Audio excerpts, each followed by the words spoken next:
You know, we're often under the illusion that we're observing reality and then we make a conclusion about ourselves.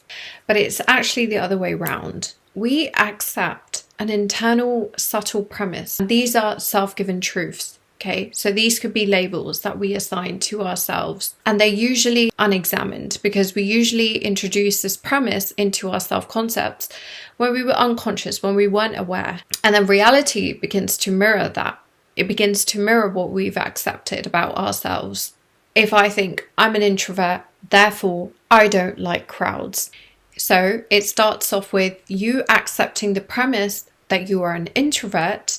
And now that premise acts as a filter. And then the subconscious starts to collect evidence to support your premise. This is where reality begins to mirror that premise. And it begins to exclude everything that it contradicts it. They're usually not very good premises, right? We're trying to spend most of our time learning these premises that we have unconsciously accepted about ourselves. And usually it happens obviously in early life, where we got rejected, where we were shamed, or even moments of praise. It's like I relate to the world through the self-truths I have assigned to myself. The label in itself gives me a place of belonging, a place of coping, a place of explaining. Premises, even the good ones, can become our own cages, our own prisons. I'll give an example. This is kind of a funny one. So I did the 16 personality test. And I came up as an INFJ, and I realized that INFJ is probably the rarest personality type out there.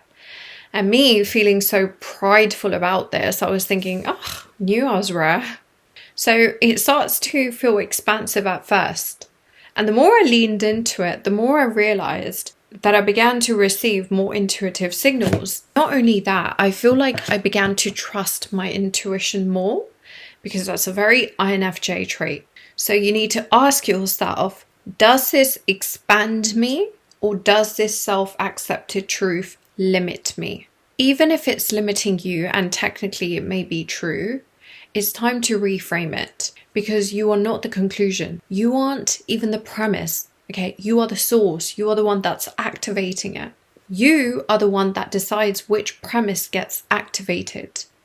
So the law doesn't actually respond to your words. It responds from the premise from which you speak those words. When I say premise, you can literally substitute that for the state of being. So here's a structure for you guys. Start off with a label that you use to describe yourself. For instance, I am not a public person, let's say. Let's say that's how you see yourself. Zoom in and ask yourself, where could this be coming from? Why do I believe this about myself? Then ask, is it serving me or is it shrinking me? So maybe it's serving you. Your introvertedness allows you to introspect more. Maybe that's a benefit to your work, your creativity. Now, I'll give you mine. If I prioritize myself, that means I'm abandoning others, okay? This has governed my life.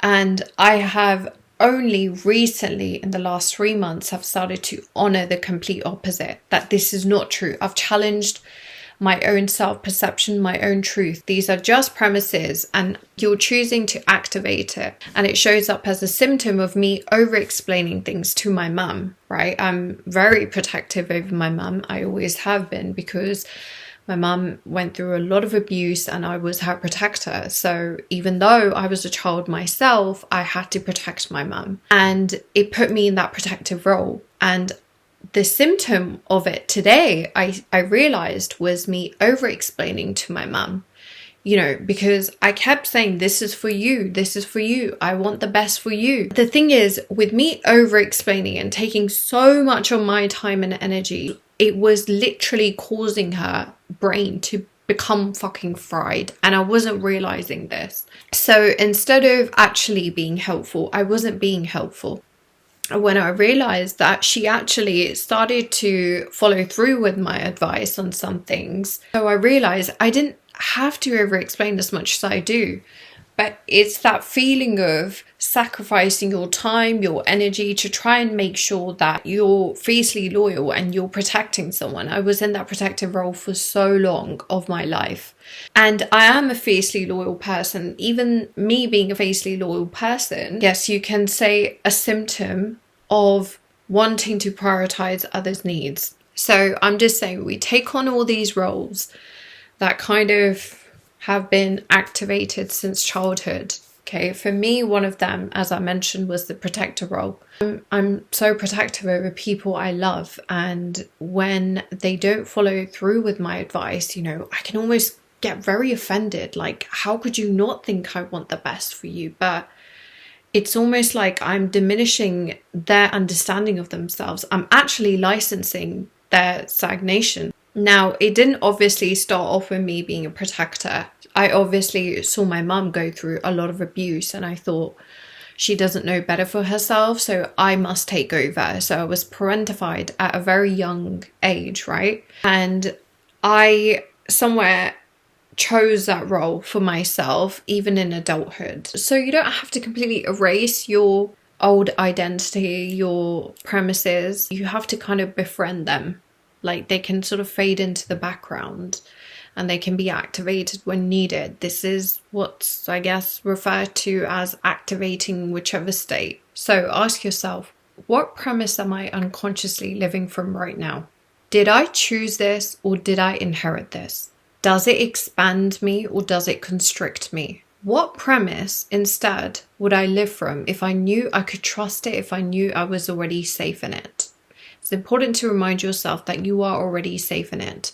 So to presume you're already, or rather assume that you're already safe in it, you are priming your subconscious prematurely that this isn't something to be afraid of.